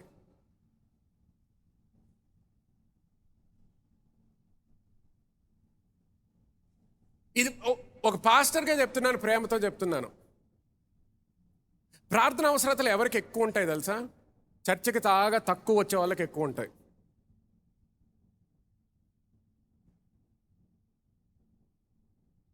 అంటే చర్చికి రావడంతో, నేను ఎన్నోసార్లు చెప్పాను, చర్చికి రావడంతో మనం దేవుడి నుంచి ఏదో పొందుకుంటాం అనేది కాదు అని ఎన్నోసార్లు చెప్పాను.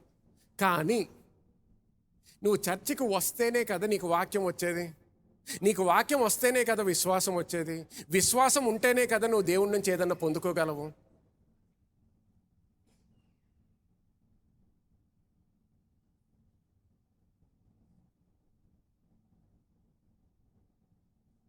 సో ఏమైపోయిందంటే క్రైస్తవులుగా అందుకని కొంతమంది ఇక్కడ ఇండియాలో ఏమంటారు, బాన్ క్రిస్టియన్. పాస్టర్ గారు, బాన్ క్రిస్టియన్ అనేది ఏం లేదు బాబు, పుట్టుకతో క్రైస్తవుడు.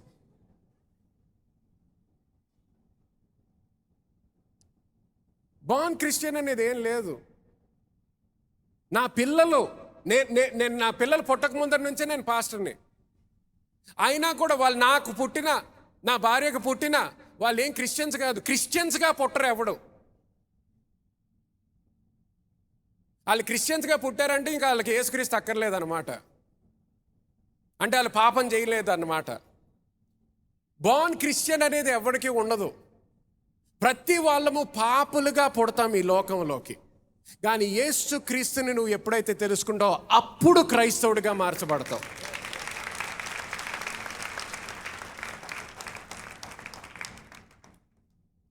ఎప్పుడైతే క్రీస్తుని తెలుసుకుంటావో అప్పుడు ఆయన ఆత్మను పొందుకొని, ఆయన కృప పొందుకొని ఇప్పుడు ఆయనలాగా జీవించడం మొదలు పెడతావు. అందుకని యేసుక్రీస్తు ఏమన్నాడు, I must be about my father's business.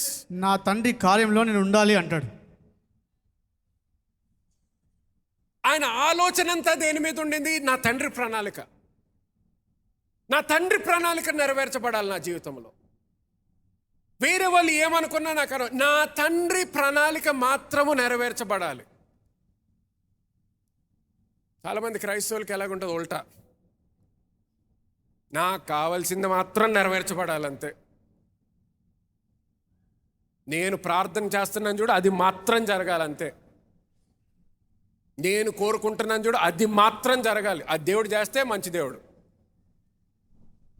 అది జరగలేదనుకో ఆయనతో మనకెందుకు సంబంధం.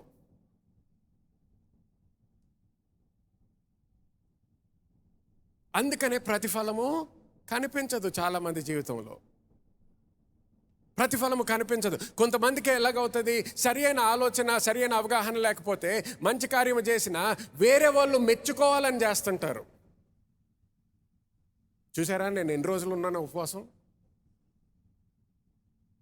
ఎంత ఇచ్చానో తెలుసా, ఎన్ని లక్షలు ఇచ్చానో తెలుసా, ఎంతమందికి సాయం చేశానో తెలుసా? ఎందుకు? వేరే వాళ్ళు మెచ్చుకోవాలని. ఆయన ఏమంటాడు, మంచి చేయి కానీ వేరే వాళ్ళు మెచ్చుకోవాలని కాదు. నువ్వు వేరే వాళ్ళు మెచ్చుకోవాలని చేస్తుంటే నీ ప్రతిఫలం వచ్చేసింది అంటాడు.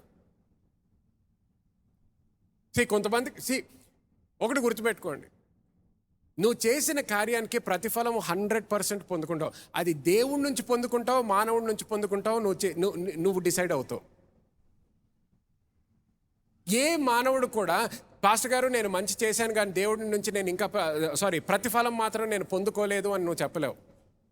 దేవుడి నుంచి పొందుకోవాలని ఇంకా చూస్తున్నావేమో కానీ దేవుడి నుంచి పొందుకునే బదులు నువ్వు చేసిన విధానము కరెక్ట్ కాదు కాబట్టి నువ్వు ప్రతిఫలం మానవుడి నుంచే పొందుకున్నావు. అంతేగాని నేను చేసిన తర్వాత ప్రతిఫలము పొందుకోలేదు అనేది మాత్రం ఉండదు. అందరికి అర్థమవుతుందా? సో ఒక సంఘంలో ఉన్నప్పుడు కూడా ఒక కాన్ఫరెన్స్ గురించి మాట్లాడుతున్నప్పుడు, ఒక ప్రేయర్ గురించి మాట్లాడుతున్నప్పుడు, ఒక ఫాస్టింగ్ ప్రేయర్ గురించి చెప్తున్నప్పుడు, దేని కొరకు దానికి ఎప్పుడైతే నువ్వు ఆ బాధ్యత తీసుకుంటావో, ఎప్పుడైతే నువ్వు దేవుడు ఇక్కడ నన్ను నాటపడమని చెప్పాడు, దేవుడు ఈ వ్యక్తిని నాకు పాస్టర్గా ఇచ్చాడు అనేది నువ్వు తెలుసుకొని ఎప్పుడైతే నువ్వు లోబడగలుగుతావో అప్పుడు ప్రతిఫలము చూడగలుగుతావు. అప్పుడు ప్రతిఫలము చూడగలుగుతావు. మీకు ఒకటి తెలుసా, మన సంఘము గురించి చూసినప్పుడు ఇది దేవుని యొక్క కృప 100%. కానీ కొన్ని విషయాలు కేవలము దేవుని యొక్క కృప వలన మనము ఈ స్థానంలో లేము. కొన్ని విషయాలు ఇది ప్రతిఫలము, మనకి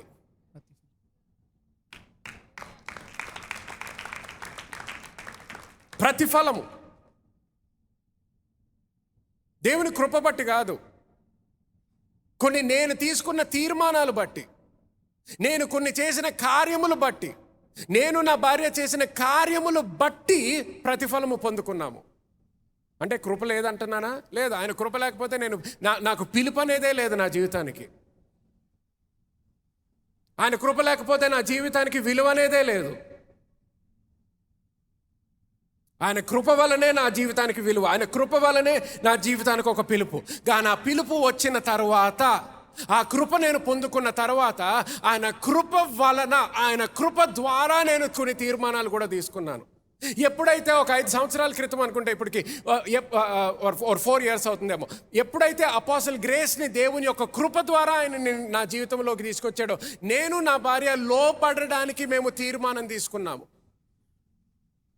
ఎంతోమంది కలుస్తారు ఆయన్ని, అందరూ లోబడరు. కానీ ఎప్పుడైతే మేము లోబడ్డామో అప్పుడు దాని నుంచి రావాల్సినటువంటి ప్రతిఫలము మేము చూడడం మొదలుపెట్టాం. అప్పుడు చూడడం మొదలుపెట్టాం. సో ఇక్కడ ఏమంటున్నాడు, ఎప్పుడైతే నువ్వు లోబడతావో దాని నుంచి నువ్వు ప్రతిఫలము పొందుకుంటావంట. తిమోతిలో చూడండి, 1 Timothy chapter 3 verse 15 చదవండి. అయినను నేను ఆలస్యము చేసిన యెడల దేవుని మందిరంలో, అనగా జీవము గల దేవుని సంఘంలో జనులు ఎలాగూ ప్రవర్తింపవలనో అది నీకు తెలియవలనని ఈ సంగతులను నీకు రాయచున్నాను. హల్లెలూయా. గమనించండి, ఎందుకు రాస్తున్నాడంట? దేవుని యొక్క సంఘంలో ఎలాగ ప్రవర్తించాలో నేర్పిస్తున్నాను, అందుకు రాస్తున్నాను అంటున్నాడు. అందుకు రాస్తున్నాను. సో దేవుని సంఘంలో ఉండడము అంటే ఏంటి?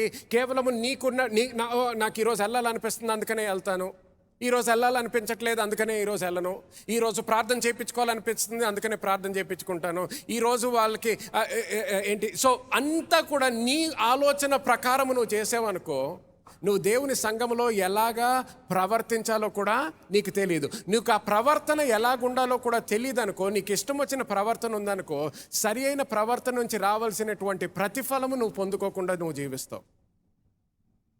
సో సంఘానికి వస్తున్నాను పాస్టర్ గారు, వస్తున్నాను కానీ నా జీవితంలో ఇంకా కనిపించట్లేదు. ఎందుకు కనిపించట్లేదు? ఎందుకు కనిపించట్లేదు అనేది ప్రశ్న. ఎందుకంటే దేవుడు మాత్రము అన్యాయము చేసేటటువంటి దేవుడు కాదు. అన్యాయం చేసేటటువంటి దేవుడు కాదు. సో మనం పరీక్షించుకున్నప్పుడు కూడా మన జీవితాల్ని మనం దేవునికి మహిమ తీసుకొచ్చేటటువంటి విధానంలో జీవిస్తున్నామా, మనము సరి అయిన విధానంలో ఆలోచిస్తున్నామా, మంచి కార్యములు చేస్తున్నామా లేదా అనేది మనము గుర్తుపెట్టుకోవాలి. ఇది రాసుకోండి నోట్స్లో. God is willing to save an undeserving sinner. అర్హత లేని పాపిని రక్షించుటకు దేవుడు సిద్ధంగా ఉన్నాడు. But God is not willing to reward an undeserving believer. అర్హత లేని విశ్వాసికి ప్రతిఫలం ఇవ్వడానికి దేవుడు సిద్ధంగా లేడు. అర్థమవుతుందా? అర్హత లేని పాపిని రక్షించడానికి దేవుడు సిద్ధంగా ఉన్నాడు, కానీ అర్హత లేనటువంటి విశ్వాసికి ప్రతిఫలాన్ని ఇవ్వడానికి మాత్రము సిద్ధముగా లేడు. సో మనము ఎంతమంది రక్షింపబడ్డారు? చేతుల పైకి ఎత్తండి. రక్షింపబడిన వ్యక్తులందరూ కూడా దేవుని నుంచి మీరు ప్రతిఫలము కూడా పొందుకోవాలి. అది మీ బాధ్యత అని గుర్తుపెట్టుకోండి. ప్రతిఫలము పొందుకోవాల్సిన బాధ్యత నీకున్నది. ఆ బాధ్యత నువ్వు నెరవేర్చాలంటే నువ్వు ఒక విధానములో మంచి క్రియలు చేస్తూ నువ్వు జీవించాలన్నమాట. హెబ్రీయులకి రాసిన పత్రిక 6వ అధ్యాయము 10వ వచనం చదవండి. మీరు చేసిన కార్యమును మీరు పరిశుద్ధులకు ఉపచారం చేసి ఇంకను ఉపచారము చేయుచుంట చేత తన నామమును బట్టి చూపిన ప్రేమను మరచుటకు దేవుడు అన్యాయస్తుడు కాడు. హల్లెలూయా. దేవుడు అన్యాయస్తుడు కాడు అంటున్నాడు. సో 10వ వచనంలో ఏమంటాడు? He will not forget. ఇంగ్లీష్లో ఉంటుంది, God is not unjust, he will not forget your work or your labour. He will not forget your work or labour. నీ కార్యమును ప్రేమను మరచుటకు అంటున్నాడు. నీ క్రియలు, నీ కార్యాలని మర్చిపోడు అంటున్నాడు. నీ విశ్వాసమని అనట్లేదు ఇక్కడ.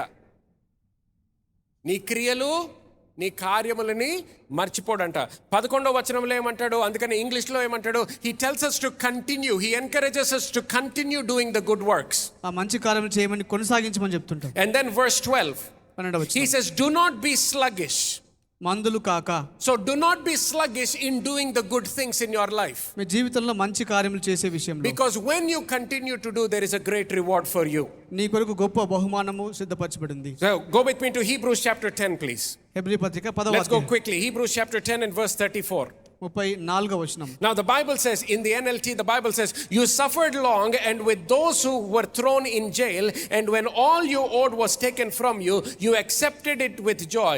You knew there were better things waiting for you that will last forever. So he's saying, you endured persecution, you endured bad things happening to your life. మీ జీవితంలో శ్రమను, చెడు కార్యములు జరగడం సహిస్తూ వచ్చారు మీరు. But you endured them because you knew there were better things. ఎందుకంటే శ్రేష్టమైన బహుమానం ఉంది కాబట్టి. In verse 35 he says, remember the great reward it brings you.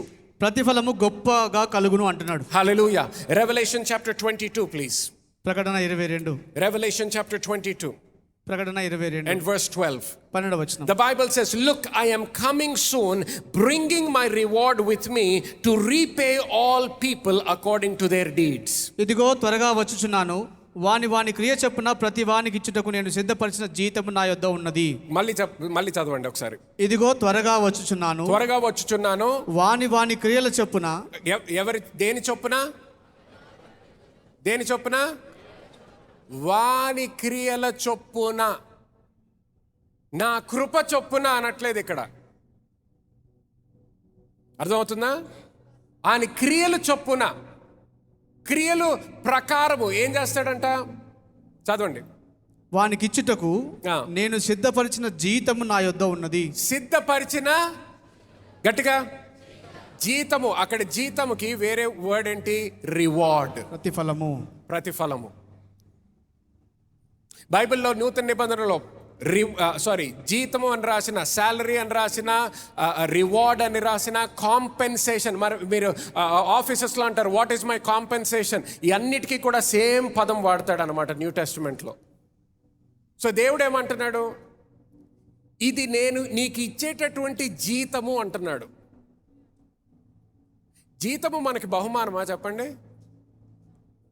బహుమానం కాదు. జీతము దేని బట్టి ఇస్తారు? నువ్వు చేసిన పని బట్టి ఇస్తారు. సో దేవుడు ఏమంటున్నాడు? ఆయన దగ్గర నువ్వు ఎప్పుడైతే నుంచుంటావో ఆయన నీకు జీతం ఇస్తాడంట. ఆ జీతము దేని బట్టి ఇస్తాడు? నువ్వు చేసిన క్రియలు బట్టి ఇస్తాడంట. హల్లెలూయా. So when you are standing at the judgment seat of Jesus, క్రీస్తు న్యాయపీఠం ఎదుట నిలబడినప్పుడు, it is not a judgment about heaven and hell. పరలోకమా నరకమా అనే తీర్పు కాదు. No, you are already saved. రక్షించబడ్డావు ఇదివరకే. But now you stand at the seat of judgment. క్రీస్తు న్యాయపీఠం మీద నిలబడ్డప్పుడు, and when he sits at the seat of judgment, ఆ న్యాయపీఠం మీద ఆయన కూర్చున్నప్పుడు, now he is judging you based on your works. నీ క్రియల ఆధారంగా తీర్పు తీరుస్తాడు. He's judging you based on your works. నీ కార్యముల ఆధారంగా తీర్పు తీరుస్తాడు. చూడండి, దీని గురించి భయపడక్కర్లేదు. ఎవరు భయపడతారు? పని చేయనోడు భయపడతాడు. ఎవరు భయపడతారు? పని దొంగ అంటారు చూడండి, వాళ్ళు భయపడతారు. వాళ్ళు భయపడతారు. కానీ ఎవడైతే పని చేస్తున్నాడో, ఎవరైతే దేవుని కొరకు జీవిస్తున్నారో, ఎవరైతే దేవా నువ్వు నన్ను రక్షించావయ్యా, నీ కృప నాకు చూపించావయ్యా, నా జీవితం అంతా నీ కొరకే అనే వ్యక్తి ఎందుకు భయపడాలి? పౌలు భయపడ్డా? పేతురు భయపడ్డా? శిష్యులు ఎవరన్నా భయపడ్డారా? భయపడలేదు. భయపడాల్సిన అవసరం లేదు. ఎందుకు? వాళ్ళు వెళ్తున్నప్పుడు వాళ్ళకి వచ్చేటటువంటి తీర్పు గురించి వాళ్ళకి భయం లేదు. ఎందుకు? వాళ్ళు మంచి కార్యములు చేశారు కాబట్టి. వాళ్ళు మంచి కార్యములు చేశారు వాళ్ళ జీవితంలో. వాళ్ళు మంచి కార్యములు చేశారు కాబట్టి ఇప్పుడు వాళ్ళు దేవుని ఎదుట నుంచున్నప్పుడు ఏం పొందుకోవడానికి వెళ్తున్నారు? ప్రతిఫలము పొందుకోవడానికి వెళ్తున్నారు. సో మీ ఆఫీసెస్లో కూడా ఒక్కొక్కసారి మీకు ఇవాల్యుయేషన్స్ అవుతుంటాయి. కొంతమందికి బోనస్లు వస్తాయి. ఎందుకు? వాళ్ళు చేసిన పని బట్టి. సో మనం కొంతమంది ఉంటాం, పరిగెత్తుకుంటూ వెళ్తాం. ఎందుకు పరిగెత్తుకుంటూ వెళ్తాం? ఎందుకంటే బోనస్ వస్తుందని నీకు తెలుసు కాబట్టి. కానీ కొంతమంది భయపడుతుంటారు ఆ రోజు గురించి. ఏంటి? బాస్ని కలవాలా? ఎందుకు కలవాలి? అప్పుడే కలవాలా? తర్వాత తీసుకొచ్చే అపాయింట్మెంట్ ఎందుకు? ఎందుకంటే పని చెయ్యలేదు కాబట్టి. అర్థమవుతుందా ఇప్పుడు? సో నువ్వు ఆయన దగ్గర నుంచున్నప్పుడు, ఆ పీఠము దగ్గర, న్యాయపీఠము దగ్గర నుంచున్నప్పుడు నువ్వు భయపడాల్సిన అవసరం లేదు. నిన్ను నరకానికి పంపించడానికి అక్కడ పిలవట్లేదు. కానీ నీవు లెక్క అప్ప చెప్పాల్సిన సమయం వచ్చిందనమాట. అందుకనే చూడండి, నేను అంటాను ఎన్నోసార్లు, ఒక క్రైస్తవుడిగా ఉన్నప్పుడు, ఒక సంఘములో ఉన్నప్పుడు, లేకపోతే ఒక క్రైస్తవుడిగా ఉండి దేవుని కొరకు, దేవుని రాజ్యము కొరకు ఏమీ చేయకుండా ఎలాగుండగలుగుతావు అసలు నువ్వు? ఒక సంఘములో నాటబడిన తర్వాత సంఘములో ఎక్కడో ఒక దగ్గర నేను ఏదో ఒక పని చెయ్యాలి అనే ఆశ కూడా లేకుండా నువ్వు ఎలాగుండగలుగుతున్నావు? ఒక మనిషి నీకు తప్పు చేశాడు, ఒక స్నేహితుడు నిన్ను హింసించాడు, ఒక స్నేహితుడు నీ గురించి చెడ్డగా మాట్లాడాడు అన్న తర్వాత, ఒక క్రైస్తవుడు అన్న తర్వాత కూడా ఆయన క్షమించలేకుండా ఎలాగుండగలుగుతున్నావు నువ్వు?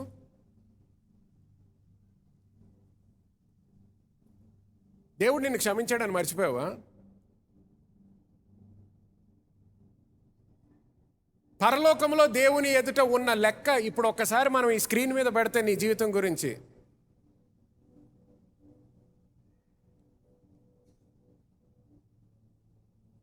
ఈ ఎల్ఈడి స్క్రీన్ కూడా సరిపోదు.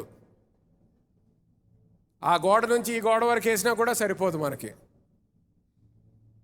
అదంతా క్షమించాడు. అంత క్షమించిన తర్వాత కూడా నీ గురించి ఎవరో నీ ఆఫీస్లో అబద్ధం చెప్పినందుకు, నీ బంధువు ఏదో నీ గురించి తప్పుగా మాట్లాడినందుకు, ఎవరు ఏదో నీ గురించి అన్నారని ఇప్పుడు నువ్వు అది క్షమించలేకపోతున్నావు. ఎందుకు? ఎందుకంటే ఆయన కృప నువ్వు పొందుకున్నా నువ్వు మాత్రం ఆ కృప వేరే వాళ్ళకి విడుదల చేయలేకపోతున్నావు. సో అప్పుడు దేవుడు ఏమన్నాడు? ఇంకొక యాకోబు పత్రిక 2:13 చదవండి. James chapter 2:13. కనికరము చూపని వాడు కనికరము లేని తీర్పు పొందును, కనికరము తీర్పుని మించి అతిశయపడును. మళ్ళీ ఒకసారి చదవండి. కనికరము చూపని వాడు. గుర్తుపెట్టుకోండి, ఇది క్రైస్తవుల గురించే. కనికరము లేని తీర్పు పొందును. కనికరము లేని తీర్పు పొందును. ఎటువంటి తీర్పు కావాలి నీకు? కనికరముతోనా, కనికరము లేకుండానా? సో కనికరము కావాలంటే కనికరము చూపించు. వేరే వాళ్ళ జీవితంలో కనికరము చూపించు. ఇంగ్లీష్లో న్యూ లివింగ్ ట్రాన్స్లేషన్లో ఇలాగుంటుంది. It says there will be no mercy for those who have not shown mercy to others. ఇతరులకు కనికరం చూపని వారికి కనికరమే ఉండదు. But if you have been merciful, God will be merciful when he judges you. నువ్వు కనికరం చూపిస్తే ఆయన నిన్ను తీర్పు తీర్చినప్పుడు దేవుడు కనికరం చూపిస్తాడు నీకు. హల్లెలూయా. కొన్నిసార్లు మనం వేరే వాళ్ళ జీవితాలని చూసినప్పుడు, ఎవరన్నా పడిపోయారు అనుకోండి, when they fall, something bad happens in their life. వాళ్ళ జీవితంలో ఏదైనా చెడు జరిగినప్పుడు sometimes Christians are the first ones to judge them. వాళ్ళని తీర్పు తీర్చే మొట్టమొదటి వారు క్రైస్తవులే. You don't even know what happened in their life. వారి జీవితంలో ఏం జరిగిందో కూడా మీకు తెలియదు. But you are quick with commentary. త్వరగా మనం తీర్పు తీర్చేస్తాం. Be slow to speak. మాట్లాడకు నిదానించాలి. Be slow to speak when somebody falls. ఎవరైనా పడిపోయినప్పుడు మాట్లాడుటకు నిదానించాలి. Be slow to speak when somebody is going through a hard time in their life. వారి జీవితాల్లో కష్టాల గుండా వెళ్తున్నప్పుడు తీర్పు తీసిన నిదానంగా ఉండాలి. Be slow to speak about them, but be quick to pray for them.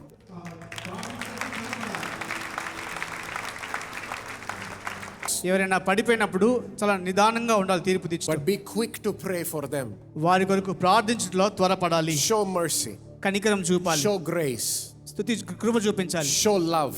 ప్రేమ చూపించాలి. Show kindness. దయ చూపగలగాలి. Sow the seed, the do good seed in their life. ఆ యొక్క మంచి విత్తనాన్ని వారి జీవితంలో విత్తాలి. Because when you do, అది చేసినప్పుడు your heavenly Father is watching. పరలోకపు తండ్రి గమనిస్తున్నాడు. And as he watches, ఆయన he చూస్తుండగా is faithful to give you an open reward in your life. నీ జీవితంలో బహిరంగంగా ప్రతిఫలం ఇవ్వడానికి నమ్మదగిన వాడు ఆయన. Remember in 2 Corinthians he said he has given us the ministry of reconciliation. 2 కొరింథీలో సమాధాన పరిచయం ఇచ్చాడని చెప్పి చూసాం కదా. See, now that you are saved, ఇప్పుడు రక్షించబడినావు. everything has come into your life as a gift. వరం బహుమతిగా సమస్తము నీ జీవితంలోకి వచ్చింది. But now he says, ఇప్పుడు అంటున్నాడు, if you can disperse that gift in the life of other people, ఈ బహుమానం ఇతరుల జీవితాల్లో పంచగలిగితే, I am watching నేను గమనిస్తున్నాను, and he said, I will pay you. నేను నీకు చెల్లిస్తాను అంటున్నాడు. ఇందాక చూసాం కదా, జీతము అనే పదం వాడాడు. He says, I will pay you a salary. నీకు ఆ జీతాన్ని నేను ఇస్తాను I అంటున్నాడు. will pay you a wage in your life. నీ జీవితంలో వేతనం నేను ఇస్తాను అంటున్నాడు. So when we are seated when we are standing at the judgment seat, ఆ న్యాయపీఠంలో నిలబడినప్పుడు, when we are looking at our accounting sheet, మన లెక్కలన్నీ చూస్తున్నప్పుడు, based on the accounting system, ఆ లెక్కల వ్యవస్థను బట్టి God will look at his bank account and he will start taking the rewards. ఆ లెక్కలన్నీ ఖాతా తీసి ఆ And then బహుమతులు he తీసుకొస్తా begins to ఉంటాడు. give the rewards. ఆ బహుమతులు And he ఇవ్వడానికి, begins to give the rewards. ఆ ప్రతిఫలాలు ఇవ్వాలని చెప్పేసి Now the Bible also says, Bible చదివిస్తుంది. when somebody does not do what they're supposed to do, ఎవరైనా చేయాల్సినది చేయకపోతే, remember how the kingdom functions. Even the little that they have will be taken away from them. రాజ్యం ఎలా పనిచేస్తుందో గుర్తుంది కదా, వాళ్ళది కలిగి ఉన్నది కూడా And తీసివేయబడుతుంది. it will be given to the person that was faithful. కాబట్టి నమ్మకస్తుడైన వానికి తిరిగి అది ఇవ్వబడుతుంది. The person that did what they were supposed to do. వారు చేయాల్సిన పనిని చేసిన వారికి. Now I pray today ఈ దినం that ప్రార్థిస్తున్నాను, every one of you ప్రతి ఒక్కరు కూడా will dedicate your lives to God today afresh. ఈ దినము తాజాగా దేవునికి ప్రతిష్ఠించుకుందాం జీవితం. That you will do what you are supposed to do with your life. నీ జీవితంలో ఏమి చేయాలో అది చేయునట్లు, That you will receive an open reward in this life now.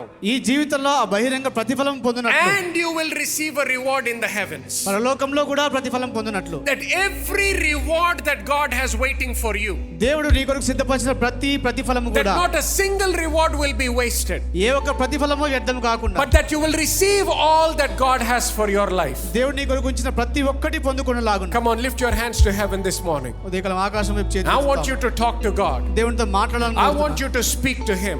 దేవునితో మాట్లాడాలని I want you to ask for his mercy upon your life. నీ జీవితం మీద ఆయన కనికరం కొరకు అడగవలసి, For everything that you have done wrong in your life, నీ జీవితంలో చేసిన తప్పు అన్నిటి కూడా that God would show his mercy upon you. దేవుడు నీ మీద కనికరం చూపించి, And that starting from this day forward, ఈ దినం మొదలుకొని that you will start sowing good seeds in your life. నీ జీవితంలో మంచి విత్తనములు విత్తడం That you will కొనసాగించు. begin to do good works in your life. నీ జీవితంలో మంచి కార్యములు చేయడం And as a కొనసాగించు. result, you will receive rewards like never before. దాని ఫలంగా మునుపెన్నడూ లేని ప్రతిఫలాలు జీవితంలో And that you will పొందుకొనులాగున. bring glory and honor to God and God alone. దేవునికి మాత్రమే మహిమ ఘనత తెచ్చినట్లు. Hallelujah. ప్రేమ కలిగిన మా తండ్రి దేవా, ఈరోజు వాక్యము ద్వారా నువ్వు మాట్లాడినందుకు కృతజ్ఞతలు చెల్లిస్తున్నామయ్యా. దేవా, ఈ సంఘములో నాటబడిన ప్రతి వ్యక్తి కొరకు ప్రత్యేకంగా ప్రార్థన చేస్తున్నాను. దేవా, వాళ్ళ జీవితంలో కేవలము నీ కృప నుంచి పొందుకోవాల్సిన బహుమానాలు మాత్రమే కాదు కానీ దేవా, మా జీవితంలో పొందుకోవాల్సిన ప్రతి ఫలము కూడా పొందుకొను గాక అని ప్రకటిస్తున్నాము. దేవ ప్రతి ఒక్కరి జీవితంలో పరిశుద్ధాత్మ దేవుని యొక్క కార్యము జరుగును గాక అని ప్రార్థన చేస్తున్నాను. దేవా, ఈ వాక్యము ద్వారా ఈ వారం అంతా కూడా దేవ వాళ్ళ మనసులు మారి రూపాంతరము చెందాలని కోరుకుంటున్నానయ్యా. దేవ, వాళ్ళ జీవితంలో ఎక్కడైతే తీర్మానాలు తీసుకోవాలో, ఎక్కడైతే కొన్ని నూతన తీర్మానాలు తీసుకోవాలో అది వాళ్ళు ఈ వారము తీసుకోవడానికి సహాయం చేయమని కోరుకుంటున్నాను. దేవా, ఎవరితో అయితే నువ్వు ప్రత్యేకముగా ముందర కూడా మాట్లాడావో మరి ఒకసారి ఈ రోజు దేవా ఈ వాక్యము ద్వారా ఎక్కడైతే వాళ్ళు నిన్ను వెంబడించడం మొదలు పెట్టాలో, ఎక్కడైతే నీ మహిమ కొరకు వాళ్ళు జీవించాలో, ఎక్కడైతే వాళ్ళ జీవితాల్లో కొన్ని మార్పులు చేసుకోవాలో అది యేసుక్రీస్తు నామములో పరిశుద్ధాత్మ దేవుని యొక్క సహాయంతో ఈ వారము అది జరుగును గాక అని ప్రకటిస్తున్నారు తండ్రి.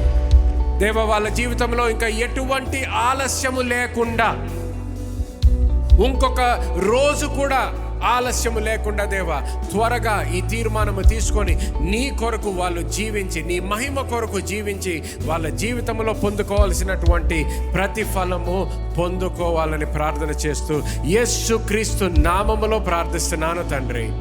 Amen and amen and amen. Hallelujah. Give a loud clap offering unto Jesus. Hallelujah. Praise be to God. Hallelujah. Hallelujah. Hallelujah. Amen. ఈ రోజు మీరు విన్న వాక్యము ద్వారా ఆశీర్వదించబడ్డారని నేను నమ్ముతున్నాను. ఆశీర్వదించబడినట్లయితే తప్పకుండా సబ్స్క్రైబ్ చేసుకోండి మరియు మీ కుటుంబము మరియు స్నేహితులతో షేర్ చేయండి. మీరు ఈ పరిచర్య ద్వారా ఆశీర్వదించబడి పాలిభాగస్తులు అవ్వాలని కోరుకుంటుంటే డిస్క్రిప్షన్లో ఉన్న చర్చ్ బ్యాంక్ అకౌంట్ డీటెయిల్స్ గమనించగలరు. మరిన్ని వివరాల కోసము మా వెబ్సైట్ www.newcity.in ని సంప్రదించండి. God bless you.